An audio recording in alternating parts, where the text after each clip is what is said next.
तो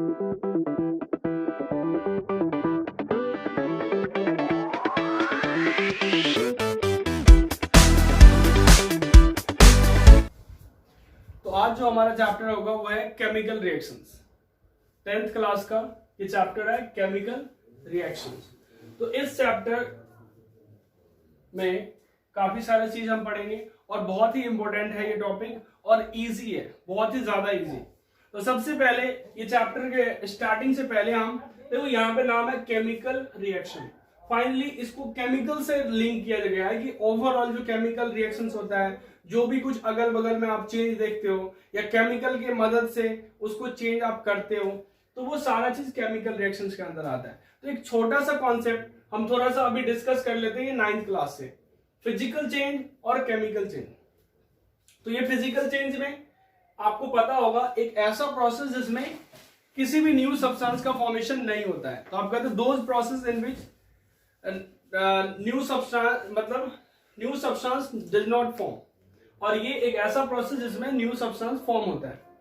तो इसमें क्या होता है कि ये प्रोसेस से हम रिवर्स बैक कर सकते हैं। जैसे कुछ भी बनता है तो दोबारा से आप जो बना हुआ उसको सेपरेट कर सकते हो, लेकिन इसमें अगर एक बार सब्सटेंस बन गया तो दोबारा से रिकवर नहीं कर सकते हो, यानी कि रिवर्स नहीं आ सकता, इसे हम रिवर्स कर सकते हैं। तो कह रहे हैं काफी सारे एग्जांपल्स हैं, जैसे कि केमिकल रिएक्शंस में बर्निंग ऑफ पेपर। अगर पेपर बर्न हो चुका है यानी जल गया है तो दोबारा से हम कहेंगे इससे पेपर बनाओ, तो पॉसिबल है? बिल्कुल नहीं पॉसिबल है। तो आप कहोगे कि बर्निंग ऑफ पेपर जो है एक केमिकल चेंज है। Rusting of iron. अब बहुत सारे आयरन देखे होंगे जो लोहे होते हैं, उनमें क्या होता है, रस्ट लग जाता है, जंग लग जाती है। तो वो जंग लगने के बाद दोबारा से जंग को तो हम हटा सकते हैं कुछ केमिकल का इस्तेमाल करके, लेकिन जितना पहले आयरन जितना वेट था उसमें से बहुत सारा आयरन लूज हो चुका है, लॉस हो चुका है। तो रस्टिंग ऑफ आयरन एक केमिकल चेंज है। Making of curds. आपने दही बना दिया, किससे? दूध से। मिल्क से आपने कर्ड बनाया। अब कर्ड से क्या मिल्क बना सकते हैं? Not possible. इसीलिए this is the chemical changes. Frying an egg. आप एग को फ्राई करते हैं, क्या दोबारा फ्राई होने के बाद ये एग बन सकता है? नहीं बन सकता है। So this is the example of chemical change. अब हम देखते हैं कुछ फिजिकल चेंज की। फिजिकल चेंज में conversion of water to ice. वैसे कोई भी कन्वर्जन प्रोसेस के ले सकते हो आप, जैसे कि हमने वाटर को फ्रिज में रख दिया और वो आइस बन गया, फिर आप क्या करो, आइस को बाहर रख दो, फिर से दोबारा ये वाटर बन जाएगा। सो ये क्या है? फिजिकल चेंज है। दोबारा से हम आइस भी बना लिए, आइस से दोबारा वाटर भी बना लिए। तो ये एक एग्जांपल है फिजिकल चेंज का। स्लाइस कह रहा है कि स्लाइसिंग ऑफ ब्रेड्स। आपने क्या किया, ब्रेड लेके आया मार्केट से, उसको छोटे छोटे पीस में कट कर दिया, दोबारा से हम उसे ज्वाइन कर सकते हैं। तो ये जो है फिजिकल चेंज है। कह रहा है ब्रेकिंग अ पेंसिल। आपने पेंसिल लिया और उसे तोड़ दिया, दोबारा से उस पेंसिल को हम जोड़ भी सकते हैं।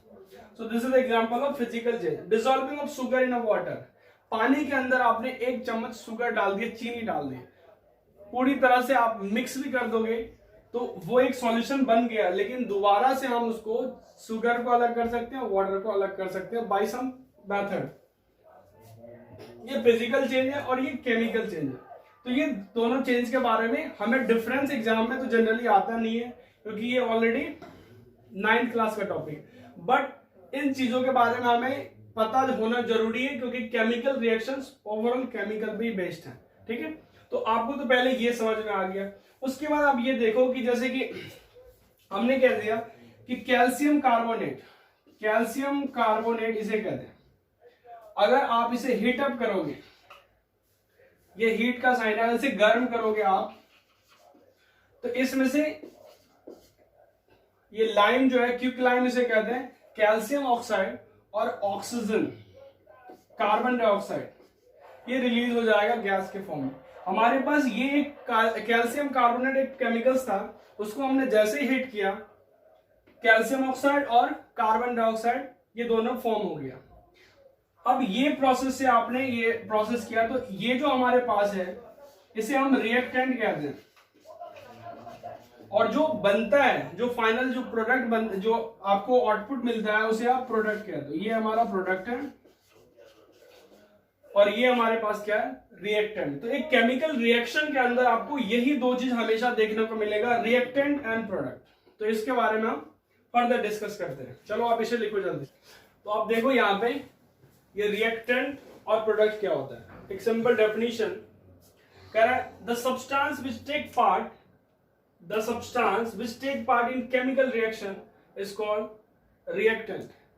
जो भी कंपाउंड्स केमिकल रिएक्शन में पार्टिसिपेट करता है उसे हम रिएक्टेंट कहते हैं। जैसे कि आपने गेम खेलने के लिए 5-10 लड़के का एक ग्रुप बना लिया, तो वो सारे लड़के क्या हो गए, रिएक्टेंट हो गया। प्रोडक्ट क्या होगा, फाइनली गेम कोई एक ही बंदा जीतेगा, तो वो जो फाइनली जो प्रोडक्ट बनेगा, वो जो जीत गया गेम वो आपका प्रोडक्ट हो गया, वो आपका आउटपुट हो गया। लेकिन जितने भी लोग पार्टिसिपेट करते हैं वो हमारा रिएक्टेंट हो गया। उसको हम केमिकल इक्वेशन से चेक करेंगे। जैसे कि ये रिएक्टेंट हो गया। प्रोडक्ट में क्या होता है, it is a new substance form in a chemical reaction.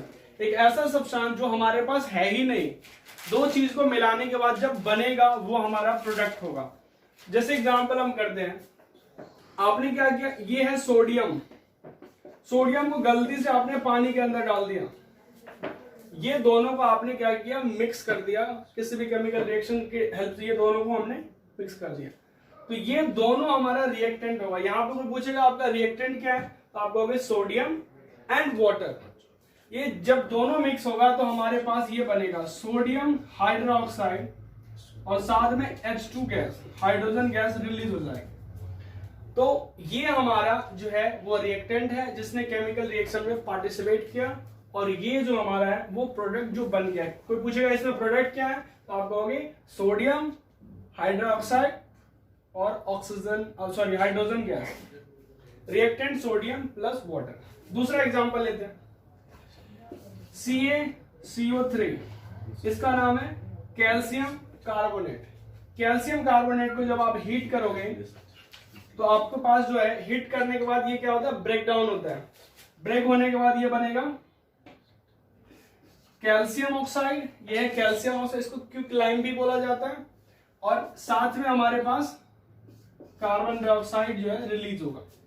तो इसमें कोई पूछेगा आपका रिएक्टेंट क्या है, तो रिएक्टेंट यहाँ पर ये है कैल्शियम कार्बोनेट जो कि रिएक्शन में पार्टिसिपेट किया, और रिएक्शन के बाद हमारे पास ये प्रोडक्ट बना। क्या क्या प्रोडक्ट बना, कैल्शियम ऑक्साइड और कार्बन डाइऑक्साइड, ये दोनों हमारे पास प्रोडक्ट बन गया।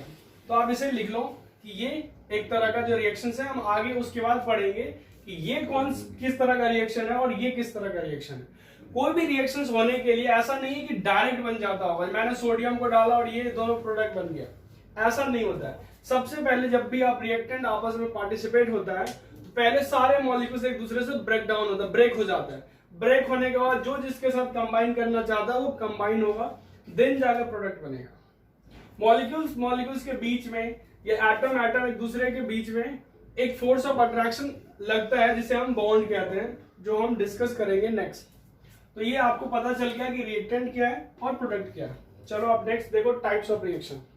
अब ये थोड़ा सा बेसिक कॉन्सेप्ट में, ये 9th क्लास का टॉपिक है वैलेंसी। वैलेंसी के बारे में अगर आपको पता है तो कोई भी रिएक्शन किस तरह से ये आपस में मिक्स होकर के ये नया प्रोडक्ट बनाता है उसके बारे में आपको समझ में आता है। ये वैलेंसी क्या होती है, कोई भी एटम, जैसे कि फॉर एग्जांपल आपके पास सोडियम है, सोडियम को आप कितना भी कुछ कर लो, इसके पास कैपेसिटी है वो एक इलेक्ट्रॉन से ज्यादा किसी को नहीं देगा, वो एक ही इलेक्ट्रॉन देगा। और हाइड्रोजन की कैपेसिटी है वो एक इलेक्ट्रॉन दे भी सकता है और एक इलेक्ट्रॉन ले भी सकता है, यानी फाइनली इसकी वैलेंसी 1 ही होती है। तो इस तरह से अगर आपके पास कोई कंपाउंड्स आ गया कि इसकी वैलेंसी फाइंड आउट करो, कैसे होगा, जैसे कि हम बात करेंगे क्लोरीन के पास कैपेसिटी है एक इलेक्ट्रॉन लेने की, जिसके ऊपर माइनस हम साइन लगा देते हैं, इसका मतलब है कि ये एक इलेक्ट्रॉन ले सकता है। अब यानी एक से ज्यादा वो नहीं देगा, या फिर अगर देगा तो वो कितना देगा, तो यही लिखा है द टेंडेंसी ऑफ एटम, मतलब किसी भी एटम की एक टेंडेंसी होती है टू लूज, मतलब इलेक्ट्रॉन लूज करने की, देने की, या फिर गेन उसको लेने की। The number of electron is called its valency, यानी कोई भी एटम जितना नंबर ऑफ इलेक्ट्रॉन या तो वो दे सकता है या फिर वो ले सकता है, उसकी जितनी कैपेसिटी होती है वो उसकी वैलेंसी कहलाता है। सोडियम के पास एक ही इलेक्ट्रॉन देने की कैपेसिटी है, तो वो सोडियम की एक वैलेंसी है। तो कोई पूछेगा आपको सोडियम की वैलेंसी कितनी होती है, तो 1। क्लोरीन के पास एक इलेक्ट्रॉन लेने की कैपेसिटी है, तो इसकी वैलेंसी कितनी है? 1 है। तो इन सब की वैलेंसी 1 ही है। आपने 9th क्लास में पढ़ा होगा, जैसे सोडियम है और क्लोरीन है, आपको कहता है क्रॉस से केमिकल रिएक्शंस बनाओ, तो इसकी वैलेंसी 1 और इसकी वैलेंसी 1। तो हमें पूछा जाता है कि इसका बताओ कि किस तरह के प्रोडक्ट बनेंगे।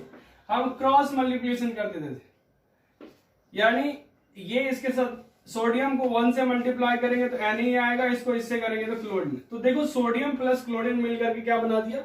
NaCl। ये कहां तक वैलिड था? 9th क्लास तक। बट इसका ऐसा कोई रिएक्शंस नहीं होता है, 9th क्लास तक चल जाता था। जैसे हम बात करेंगे कैल्शियम की, कैल्शियम ले लेते हैं, या मैग्नीशियम ले लो।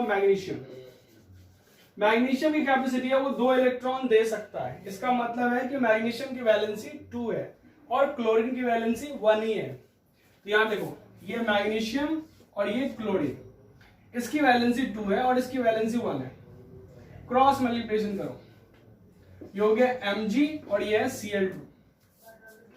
आपको यही कंफ्यूजन होता है कि ये केमिकल रिएक्शन कहीं पे NaCl है, यहाँ पर MgCl2 हो गया, ये ऐसा क्यों बनता है? तो ये उसकी वैलेंसी की वजह से होती है।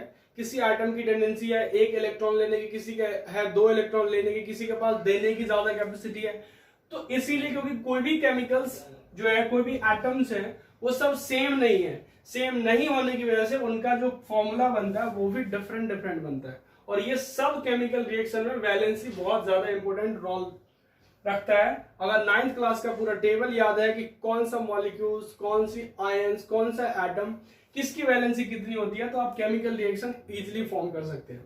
फिलहाल मैं कुछ एग्जांपल बता दिया और आप चेक करो। जैसे हम बात करेंगे एल्युमिनियम और ऑक्सीजन की, तो पता है एल्युमिनियम की वैलेंसी 3 होती है और ऑक्सीजन की वैलेंसी 2 होती है।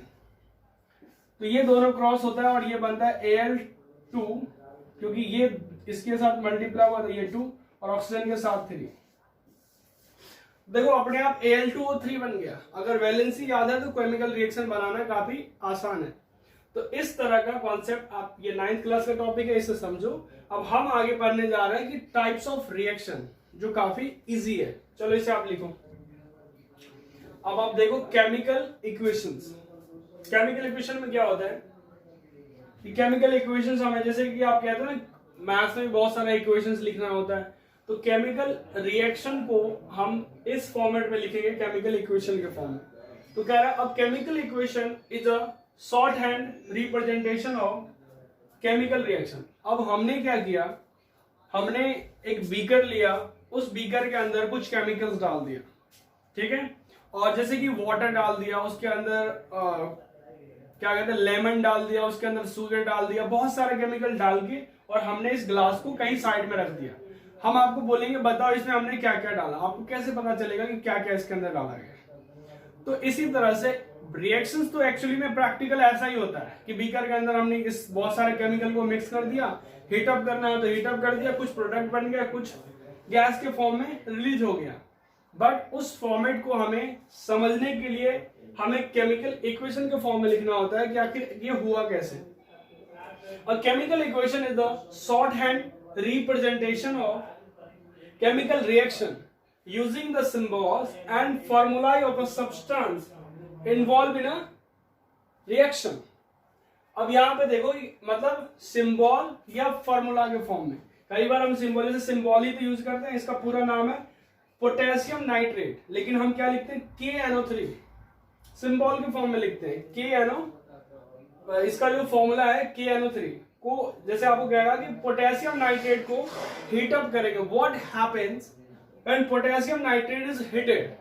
अगर आप पोटेशियम नाइट्रेट को हीट करोगे तो KNO2, देखो यहाँ पे 3 था, ये ऑक्सीजन रिलीज करेगा और ये बनेगा oxygen, potassium nitrite plus oxygen gas release हो जाएगा। तो एक ये केमिकल रिएक्शन है।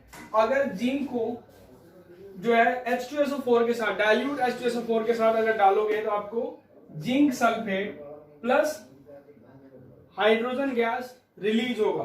तो ये केमिकल रिएक्शन, ये बैलेंस नहीं है। बैलेंसिंग का कॉन्सेप्ट आप आगे देखेंगे कि इसको हम बैलेंस कैसे करते हैं। तो ये चीज आपको पता होना चाहिए। पोटेशियम नाइट्रेट को जब हीटअप करेंगे तो पोटेशियम नाइट्राइट प्लस ऑक्सीजन बनेगा। जिंक को अगर सल्फ्यूरिक एसिड के साथ रिएक्शन करेंगे, zinc head plus hydrogen gas release होता है। तो ये है केमिकल इक्वेशन के बारे में, आप इसे लिखो।